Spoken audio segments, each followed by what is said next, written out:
Welcome and thank you for coming. This is Sylvania Township meeting of the Board of Trustees. We meet twice a month. This is the first meeting annually, and it's really an organizational meeting for the elected officials. Basically, the time is 5:02. Would you call the roll, Sammy? Yes, Mr. Crandall? Yeah, here. Mr. Genowine? Here. Mr. Mahoney? Would you stand for the Pledge of Allegiance, please?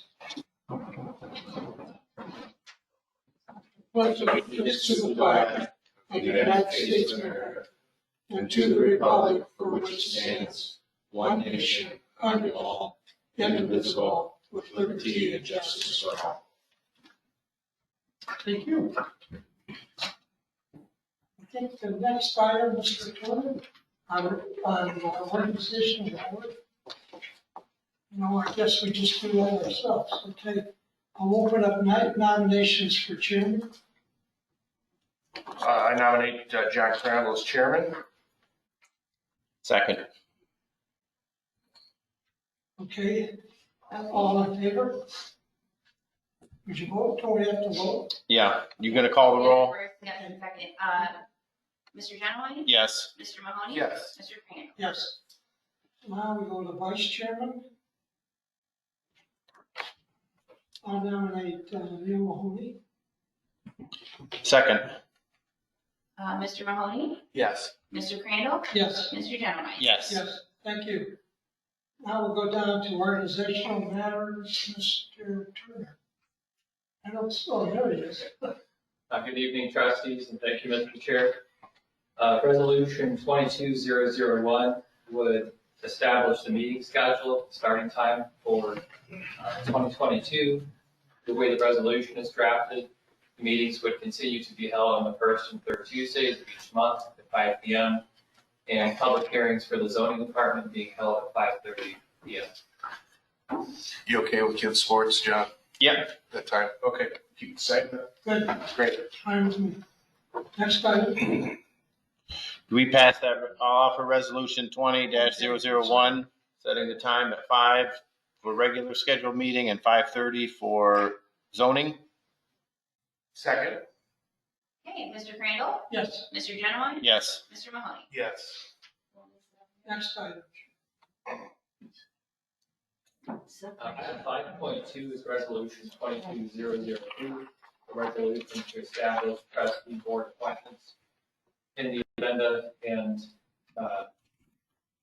on the screen, it should be placed up there, please, is the table of current appointments of the board and administration for various roles. The chart does include the appointments from 2021 and has blank boxes for 2022 appointments, and these are made at the pleasure of the board. Can we just combine and do them I think we have the same as last year? something like that for the last couple of years. Yeah, I haven't. Yeah. The only one that's not here is, Simcoe. Simcoe, but if he doesn't want to do it, I'll do that. He said he's fine with it. Oh, is he? You know? Oh, okay. Okay. Okay. I'll make a motion to establish the trustee board appointments the same as last year. Second? Okay, Mr. Genowine? Yes. Mr. Mahoney? Yes. Mr. Crandall? Yes. Next item. Next item is 5.3, resolution 22-003. This would be to establish the vehicle mileage rate for 2022. This is the reimbursement rate for miles driven for business purposes. In accordance with the IRS rate, this would increase from 56 cents per mile to 58.5 cents per mile, effective January 1st. I'll offer resolution 22003 to establish vehicle mileage rate for 2022. Second. Okay, Mr. Mahoney? Yes. Mr. Crandall? Yes. Mr. Genowine? Yes.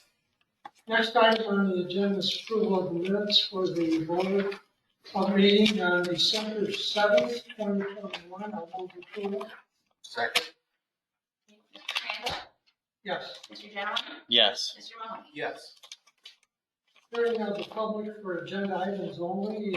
If you haven't signed, first, there's two opportunities for the public. The first opportunity is for things that are on the agenda. There'll be a later opportunity for items that are not on the agenda. Hearing nothing, we'll move ahead with items on the agenda. Zoning Department, Darrell?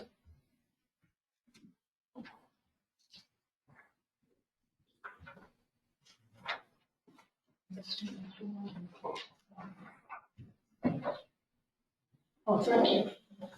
Hi, Darrell. Good evening. I just have one item this evening, and that is the resolution to approve the proposed property maintenance code. It's resolution 22008.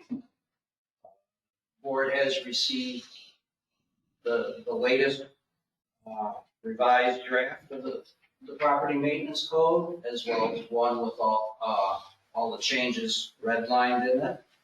And also the board has received copies of emails and letters from residents in support of the property maintenance code.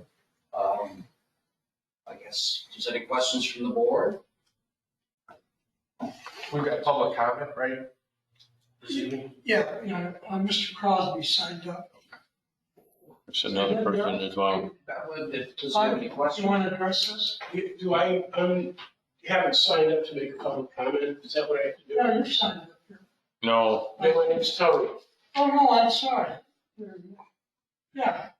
Oh, I'm sorry. you can just read your name and address and we'll take it. Okay, when it's appropriate. Do we have a comment now? Go ahead.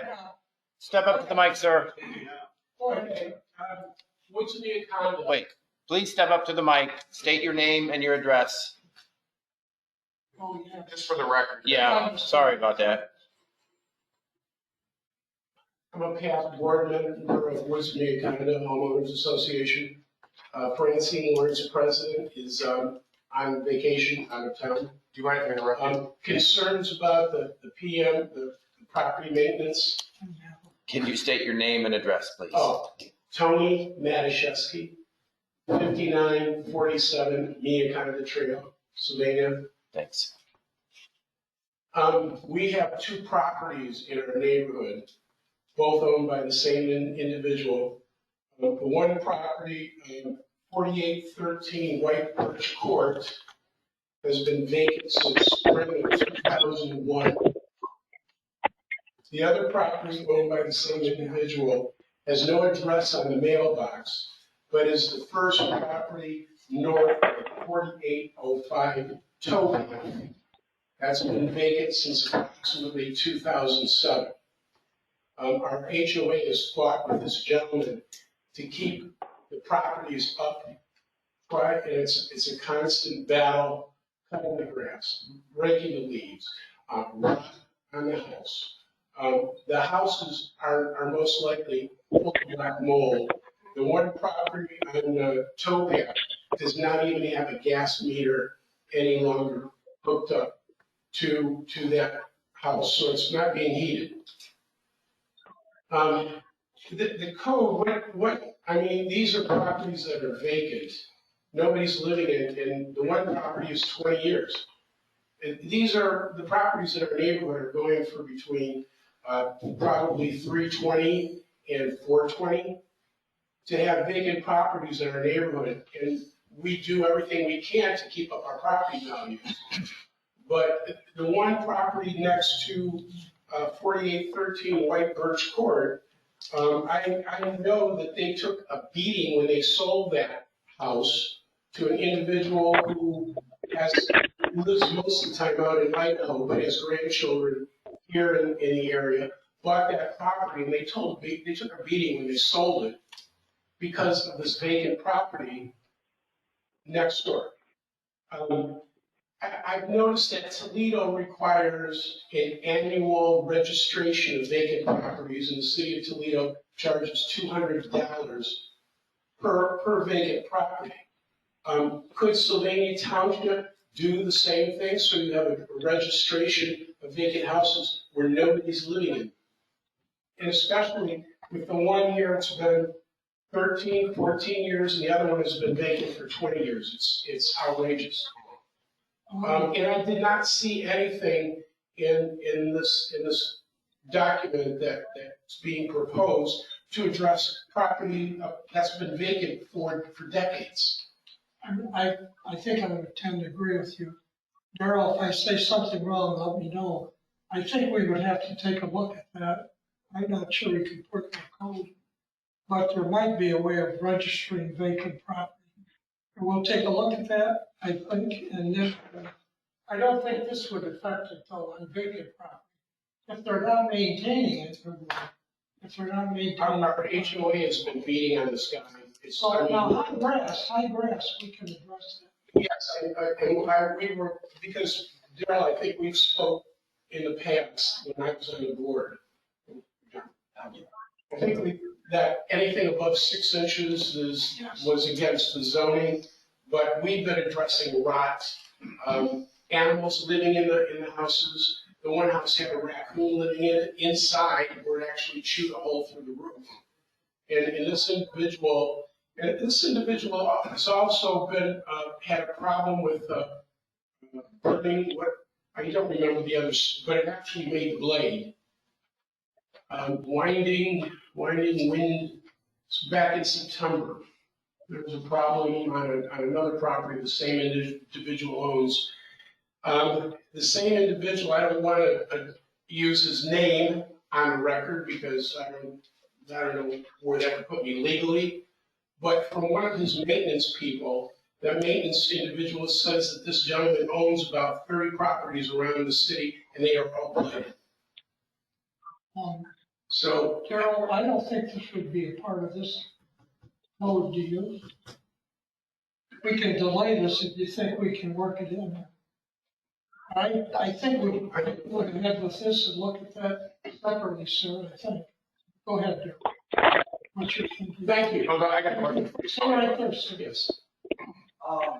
Regarding a vacant property registry, that is something we looked into when, Mr. Parker can correct me if my memory is not serving me right, but I believe John Burrell said that townships would not be able to do that. A city could have a vacant property registry, but a township could not. Do you, is that how you remember it, or not to put you on the spot? No, that's okay. I would need to. You're younger, so I'm trusting your memory. Well, could you report back? Are these houses at least on our radar, Darrell? Oh, yeah, they're, Dean's here as well. In fact, we was talking about them last week or the week before. They've been vacant for quite some time, and as this gentleman said, but they're not to the point of being declared uninhabitable, and the taxes are being paid on them. The homeowners associations, they're up to date on those two, Tony? The homeowner association, which I'm, Francine Lawrence is the president. I'm her neighbor. I used to be on the board. I was a past treasurer. The board is constantly issuing citations to the individual who owns these two properties. Is this a recorded homeowners association? Yes. So have you You would guys, say are they current on their dues, right? well, no, but they can enforce, the association can enforce foreclosure action. You guys can take it upon yourself as a homeowners association. And we have been doing that, and basically what he does is he drags his feet, offers excuses, and it's a constant battle to get him to do anything, and then when he does do something, it's to the bare minimum. I'm under the assumption that both properties can no longer be inhabited because they've got to be full of mold. The inside of those houses has to possibly be a health issue, and whether they need to be bulldozed and torn down, you know, that's another fear that we have, is then we've got a vacant lot that's no longer kept up where a house has been bulldozed, and I don't know. Darrell, we had a property on Homerdale a couple of years ago, 4 or 5 years ago, and the mold was actually coming through the outside of the exterior of the house. The guy cleaned up, but my question was Jim McGowan. Remember, Jim was up in arms about it. So, assuming that we can't see any mold, but if the mold started moving to the outside of the house where you can physically see that that's where we're talking about tonight passing, where we have a little bit of to look at that and say there's a possible enforcement there. Only if it's visible. We can't guess what the property inside the house looks like. Property We maintenance. have to see something from the outside to trigger us to enforce this action. Well, if a raccoon chews through the roof, we might have that situation at hand. Touche. Right, property maintenance code would apply only to the exterior. Daryl, could you, the next meeting, could you report back to us, you and Mr. Turner? But it seems to me if there's rodents, could we go through the health department or something to, or could we report back the next meeting? Rather than make a quick decision tonight. I don't think it affects this. No, Well, it look doesn't. at It's that serious. tonight. Well, the health department can investigate, if there's a rat infestation. In fact, they have on their website, there's a form you fill out online for them to. Well, maybe rather than make a quick decision, then could you and Oliver report back our next meeting, put it on the agenda? Regarding the vacant property registry? Well, not a registry, I think you're telling us that Mr. Burrell said we can't do. That's not within our powers, apparently. Correct? And work with the homeowners association to see if we can't push this along faster and give them a little assistance. Okay, as I far think as, maybe the health department on. Whatever the force is, I would think that Daryl and Dean would be the people to. We had rats here on Trellis Way. You remember that one?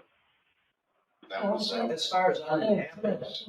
uninhabitable, that'd be up to the fire department or the health department to declare property uninhabitable. It's only those two. Well, why don't you follow up, rather than make a decision tonight? It sounds like we can't do anything, and I guess I'd like to have you look into that and see if we can't figure something out.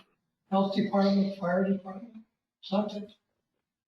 Sounds like these properties are pretty bad. The one property is a 5,000 square foot property. We don't understand why anybody would just let that go to ruin. That's a pretty nice area, fairly new area. Did you guys report back to us next meeting? How does that sound? Yeah. You guys? can we get Tony's phone number so we can keep him in the loop too? Or Or Francine. Francine, yeah. I have her information. Okay, wonderful. Okay, thank you. Thank you. Thanks, Tony. Thank you, gentlemen. Appreciate you coming tonight. Thanks. I'm glad to be here. I'm glad you guys are here. Thank you. Bud, I think you signed up for I did. You need my name on the sheet? I'll put your name down, if you could add your address before you leave. Thanks, We sir. might need the spelling. Yeah, I got that. Tchaikovsky, Majaguski. Madashevsky. Madajewski. Oh, I'm sorry. That's a great effort. Just sign it before you leave. Thank you. Yeah, spell- Good Go evening, ahead. Happy New Year. Good to see everyone. I understand this is the opportunity for public comment on the proposed property maintenance code.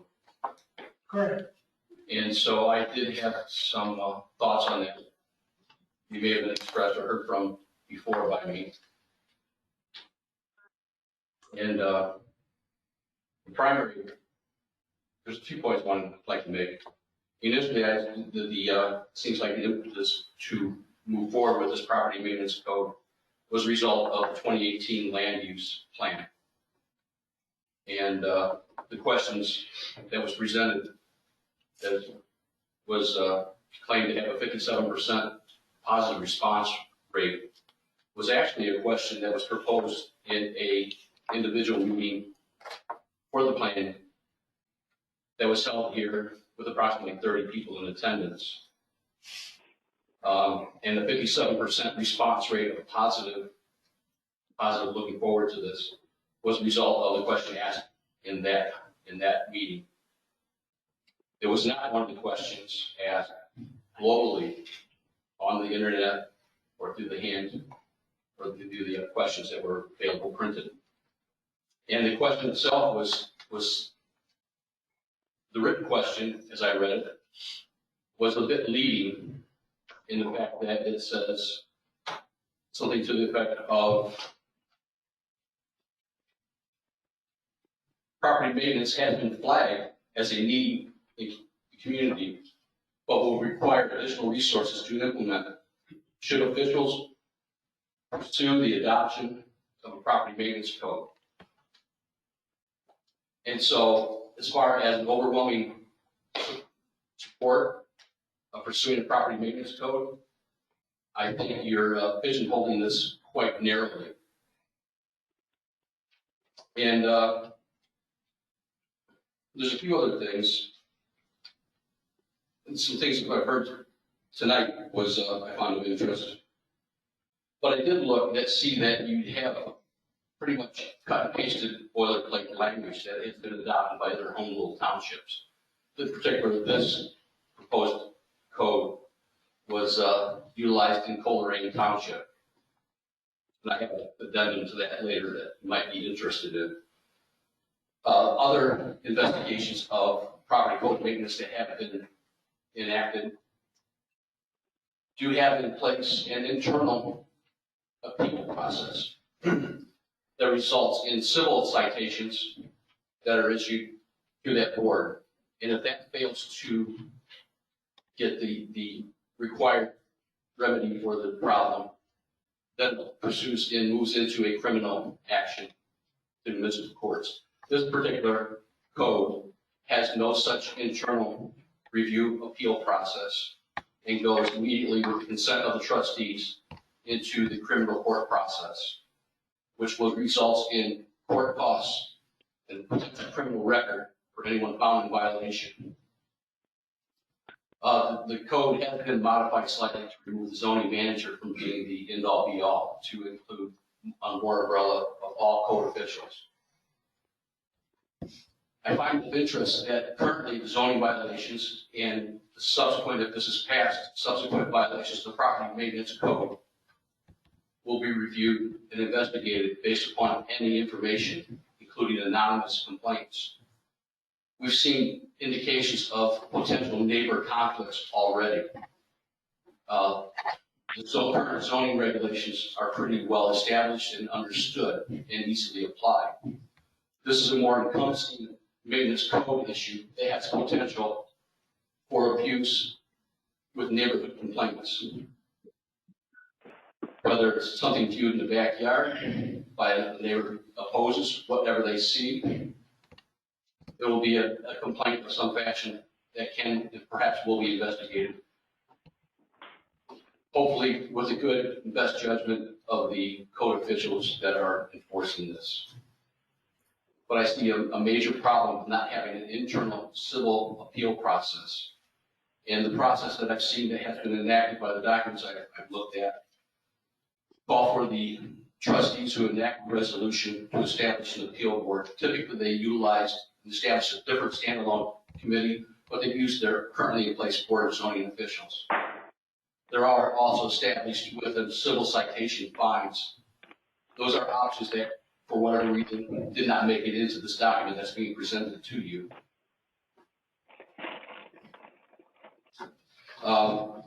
Exploring the number of complaints or events where this proposed code would have been helpful or beneficial seems to be relatively small, but that has not, it might only because it hasn't been an available type of action to take. The issues I hear tonight in the neighborhood, notwithstanding, it's problematic, and I appreciate the desire for residents to get their neighborhood in order. I did hear mention of the legal recourse of registered homeowners associations. I don't know to what extent they've been able to avail themselves of that, but that's not for me. I understand that. Now we're looking additionally to adding another layer of oversight within the township with this proposed property code amendments.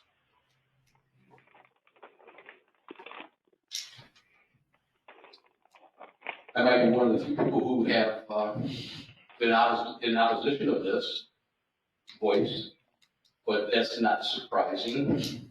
The lack of attendance and activity throughout the community is, unless it's an issue or a problem, is unsurprising and kind of disappointing. That's all I have in respect to the property maintenance. I think that I still believe that it is not necessarily particularly needed, at least to the extent that it's been written. But I think there's still room for a modification of the code. And I understand this is not a one and done, end all be all, that this would be a living document that would be subject to amendments and changes. And I also understand that if this becomes unworkable, as easily it has been created, it could be abolished by the same type of action that the board has. You even hear what they're saying. Unlike the zoning, which is with a lot of people. Thank you, Bud. Any comments, Mr. Oh, go One ahead. of the, I thought you were done, I'm sorry. almost, Mr. Crandall, almost, for now.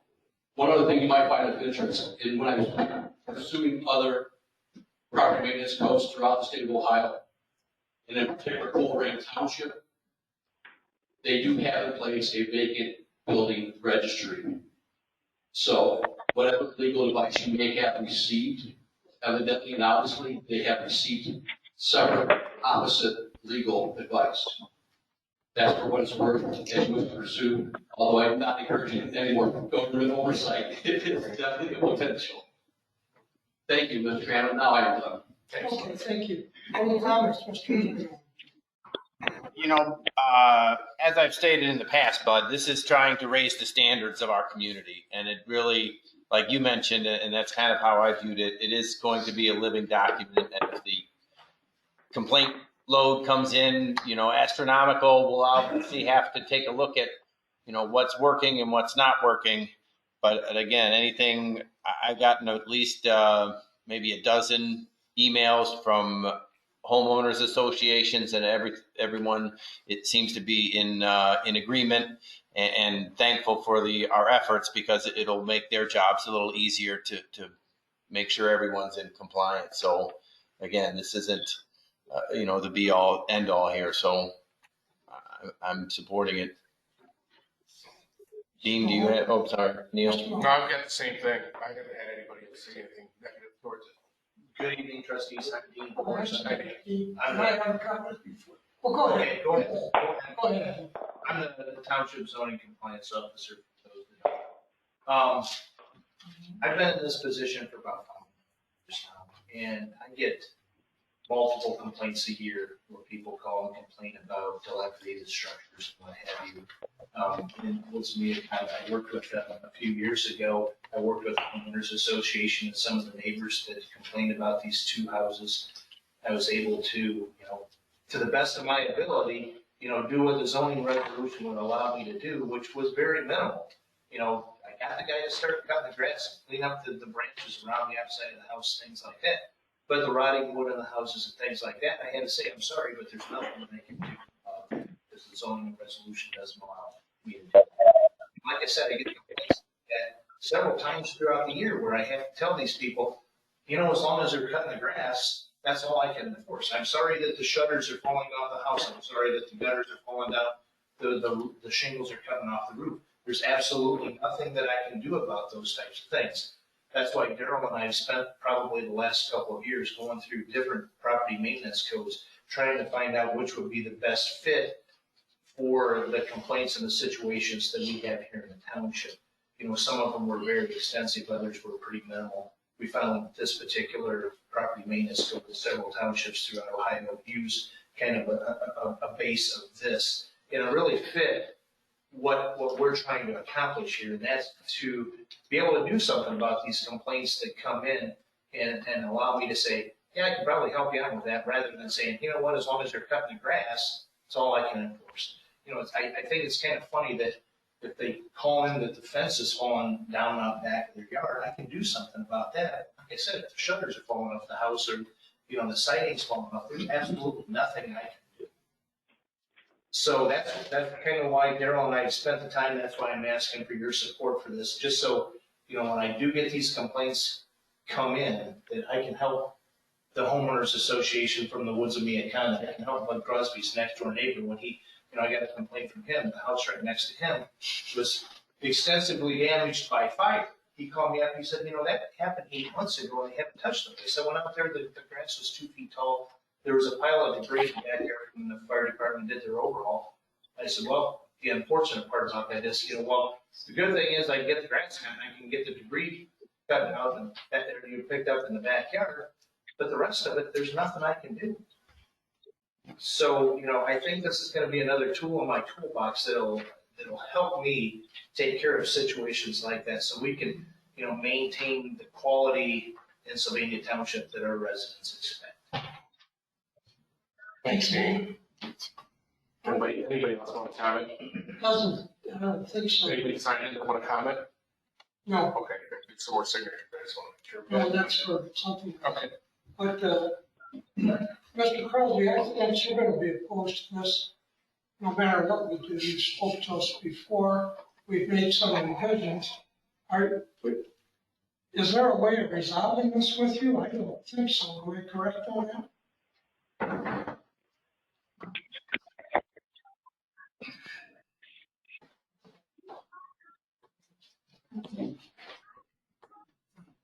Don't take too long.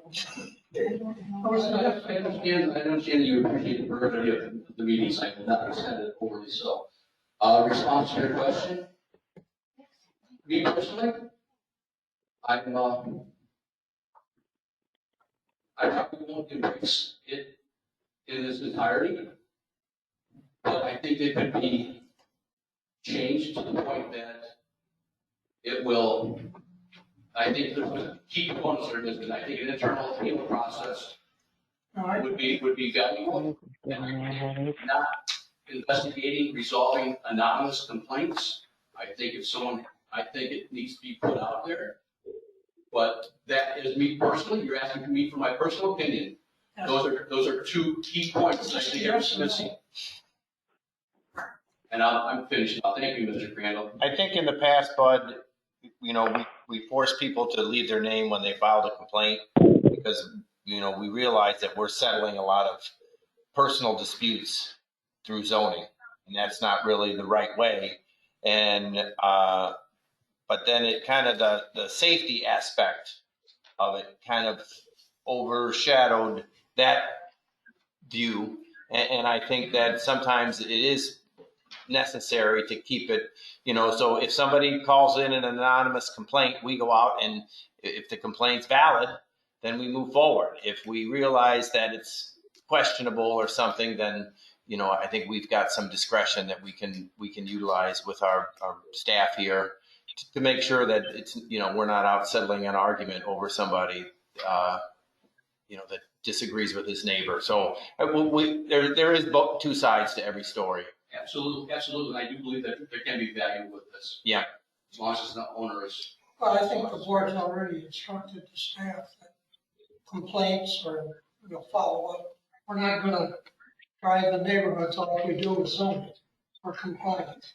So I think we have heard it, but I would in a sense are opposed to it, no matter what we do. And the other thing, as you mentioned, other townships and legally, that's not unusual that some of the home rule townships, I don't think have the legal support that, I know a lot of things other townships have done, and we're not allowed to do. So Just that's a making a different comment topic. that things do exist. Yeah, we definitely should look into it. So thanks for bringing it to our attention.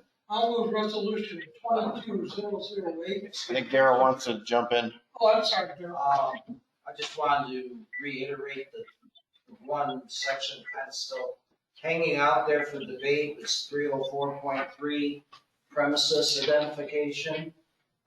When we last met back in November on this, Followed by the there pound. was a clear decision by the board as far as whether we want to keep the premises identification section in or get rid of it or alter it.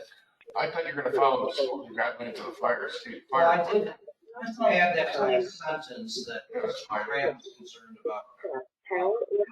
properties.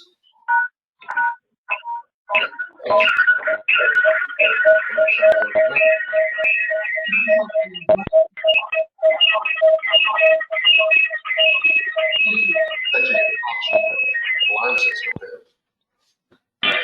Thank you, Darrell. Thanks, Darrell. I'll move resolution 22008 to approve the Sylvania Township property maintenance plan. Second.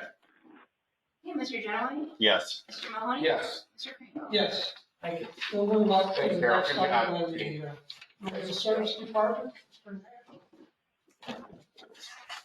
Got it, Darrell.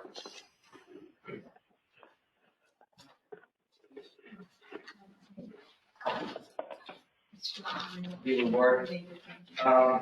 Before preparing this resolution, I did send out information regarding this authorization to request, the advertising for hire for utility workers. Some of that information was regarding the need and the budget impacts on that.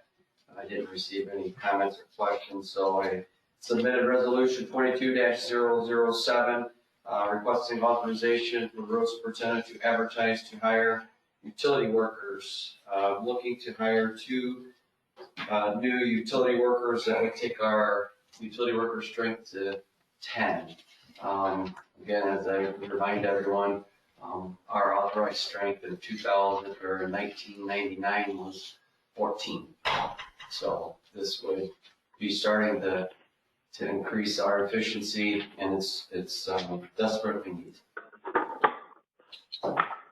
Any questions? I'll offer resolution 22-007 to hire, advertise for utility workers. Second? Okay, Mr. Mahoney? Yes. Mr. Crandall? Yes. Mr. Genoway? Yes. Thank you. Thanks, man. Next item, administration. Mr. Attorney. Thank you. First item under the administrative category is item 11.1, a resolution to accept a street lighting petition and set a date for a hearing. This was submitted by Buckeye Real Estate Group for Quarry Ridge, Plat 2. And if this were to be approved tonight, the public hearing would be scheduled for February 1st at 5 o'clock. This is for lots 62 through 76. I'll move resolution 22-004, a resolution to adopt the street lighting petition and set a date of hearing for February 1st. Second? Okay, Mr. Crandall? Yes. Mr. Genoway? Yes. Mr. Mahoney? Yes. Next is item 11.2, an additional resolution to accept street lighting petition and set the hearing. This was submitted by Mitchell Development Company. This is for Quarry Ridge Plat 3. And this would also be scheduled, the public hearing would also be scheduled for February 1st at 5 o'clock. This would be for lots 77 through 100. Thank you. I'll move resolution 22-005 to accept the street lighting petition and set a hearing date of February 1st. Second? Mr. Genoway? Yes. Mr. Mahoney? Yes. Mr. Crandall? And finally, under this category, item 11.3, a resolution to authorize compensation adjustments for non-union team members. This has been prepared for consideration by the board after a couple of updates provided and information provided by to answer any questions that the trustees may have. Any questions? Mr. Genoway? I do. I'm in opposition. There's been some issues in the fire department that I would like to address behind closed doors, but maybe we'll address them at our next meeting. And with the recent hiring of somebody who didn't qualify or meet our qualifications, it certainly raises more concerns that I have in that department. That's a union issue. This is for non-union though, correct? Yes. Well, they're the ones who hired him. Well, I understand. We'll get that on the next agenda. That's the way we should handle it. Neil, do you have any comments on this? I do not either. And I'll move resolution 22-006 to authorize compensation adjustments for non-union members. Second? Okay, Mr. Mahoney? Yes. Mr. Crandall? Yes, Mr. Genoway? No. John, we will put that on the next agenda. Yeah. And I'll have other stuff as well. So we'll open that up. Let's move ahead. I think Enron's going to handle this in his absence. We have the analysis of as of November 23rd, 2021. And at the end of 11 months, we we expected our expenditures and revenues to be a target of 91.7. And if you see all the revenues and all the revenues are above the target of 91.7, and all the expenditures are below that. That is what our desired levels are. So basically, I think so we've done pretty good. Any comments, Mr. January? No. Mr. No, Mahoney? thank you. I just have one, and I look back a few years, and sometimes we're in pretty good shape, I think, through November, but then December, we wind up a little bit over budget. Nothing serious. I'd like to try to keep our eye on that. I know December's passed, there's anything you can do about it, but I think in future years, I'd like to be sure that we don't exceed the budget items. And I know the percentage is small, but if you look back and I'm wrong, give me a call. All right? Sure. I'll move we don't make a resolution on this. We'll move on to hearing of the public for non-agenda items. And I think we have Doug Allen here. Doug? It's regarding trash can storage. Yes. Go ahead. Happy New Year, everyone. Hi, Doug. Hi, Dean. Nice to meet you. I'm there. Okay, where's Dean? Dean, I'm Doug. Dean, we had spoke earlier about an issue on a property in my development. I live at 6036 Red Oak Drive. Okay, and the reason I'm here today, and Dean and I have talked about this on numerous occasions, is we need to adapt a trash can ordinance. Now, it doesn't seem to be a problem in any place in Sylvania Township except in the development I live in, right, Dick? Yeah, so I don't have pictures. So I would like for you guys to consider an ordinance similar to the Toledo's, I guess, ordinance for trash can storage. That's it. Okay, thank Thank you. you. Stay right there if you would. Any comments, Mr. January? Well, it would sound to me like this might be better addressed with your homeowners association. But we'll certainly be happy to take a look at it and see. I don't know what Dean had gotten back to you with the information, but I'm not sure what we'll be able to do, but we're glad to look into it. Is the issue that they're not bringing the cans back in a timely No, fashion? it's where they're being stored at. I mean, some people store them all over the place. I've lived there almost 20 years. When I first moved in, almost everybody there was a homeowner. Now it's just the opposite. There's mainly renters, okay? And so the mindset changes a lot, I think, in some cases. So, I mean, we have, as soon as the wind blows, trash cans blown over, trash is all over the development. I mean, on the street, you know, the neighbor's trash is in your yard now. People across the street, their trash is in your yard. So, you know, it's It's a courtesy thing. it's very, yes, definitely.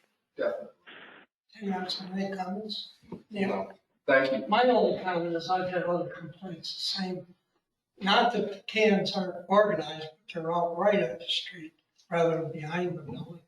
I'm not sure we could do anything, but I'd like the staff to look at that. Yeah. Dean and I have talked about that. No time on it, though. I don't know how long that might take. But would you give me your phone number so they can Sure, call sure. you? when they- 419-215-4559. And I'll ask the staff to call you whatever meeting they're reporting back to. Okay, thank you. Thank you. Thanks, Doug. Open discussions and reports. I think Oliver has a report. Monthly department meeting. Correct. Thank you, Mr. Chair. This is a follow-up to discussion that the trustees held during the first meeting in December regarding the frequency and structure of departmental reports on a monthly basis. So based on that discussion and our internal review, are planning to, with the board's pleasure, move ahead with the first departmental report being provided at the next meeting for zoning. And then during the month of February would be the fire department, In March, it would be the police department. In April, the road department. And then thereafter, we rotate with that same frequency.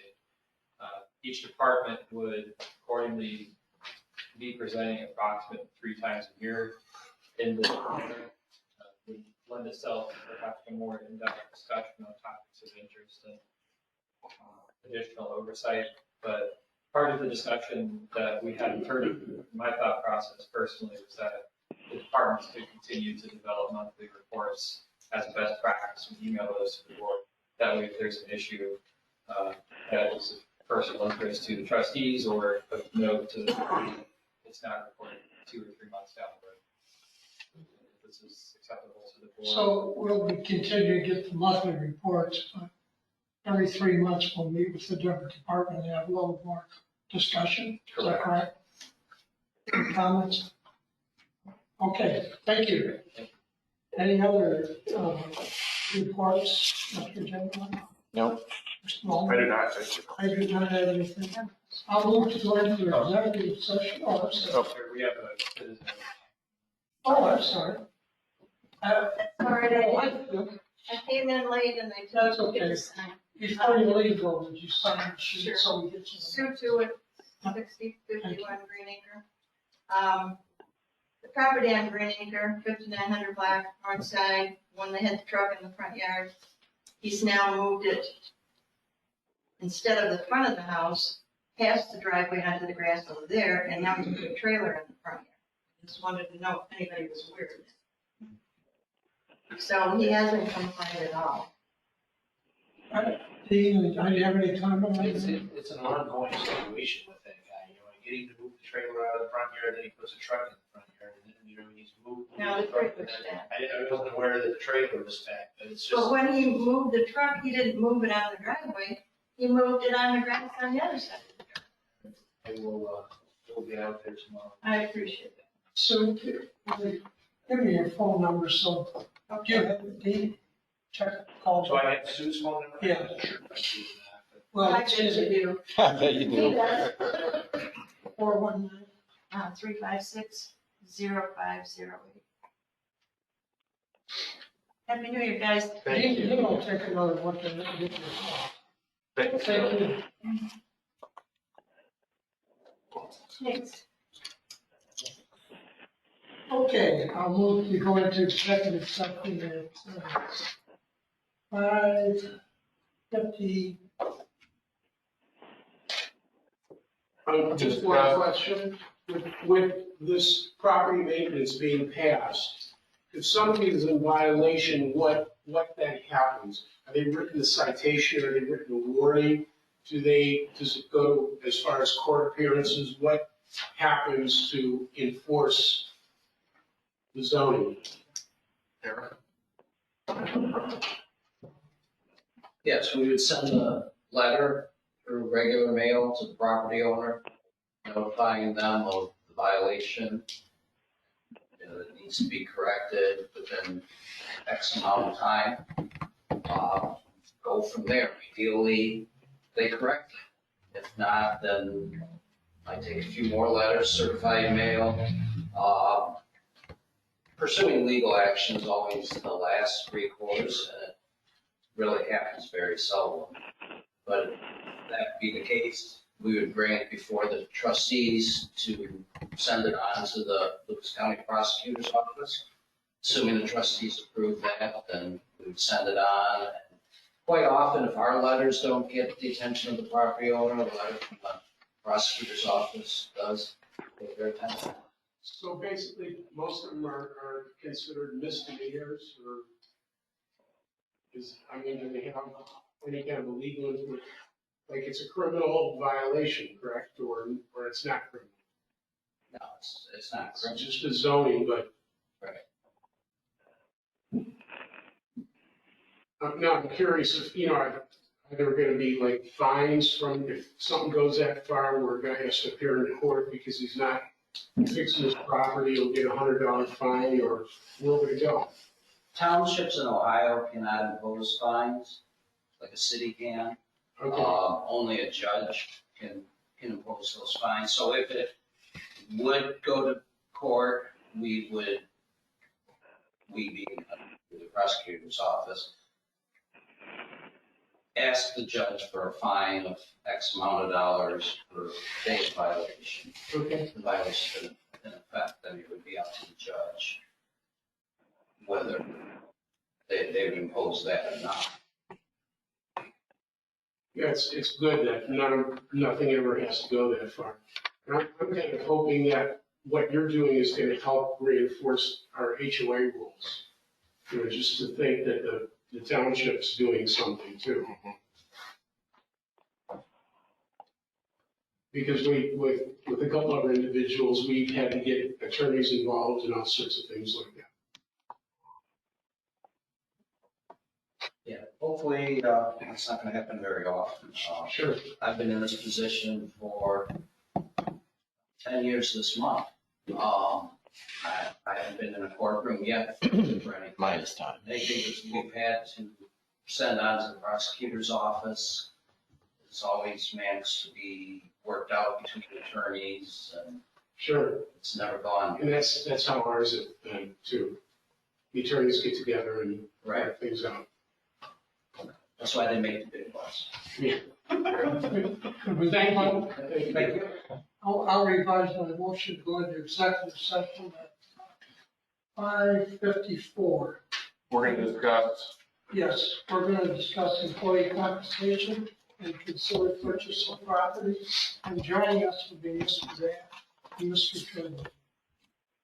second, Okay, Mr. Kringle? Yes. Mr. Genowine? Yes. Mr. Mahoney? yes.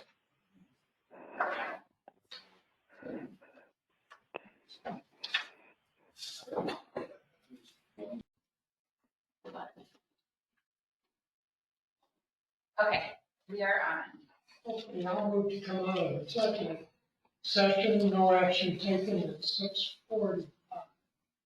Second, Mr. Genowine? Yes. Mr. Mahoney? yes, but no action is being taken. Okay. Well, Mr. Kringle? Yes. Okay. And then I'll move to adjourn in 6:46. Second, Mr. Mahoney? yes. Mr. Kringle? Yes. Mr. Genowine? Yes. Good night,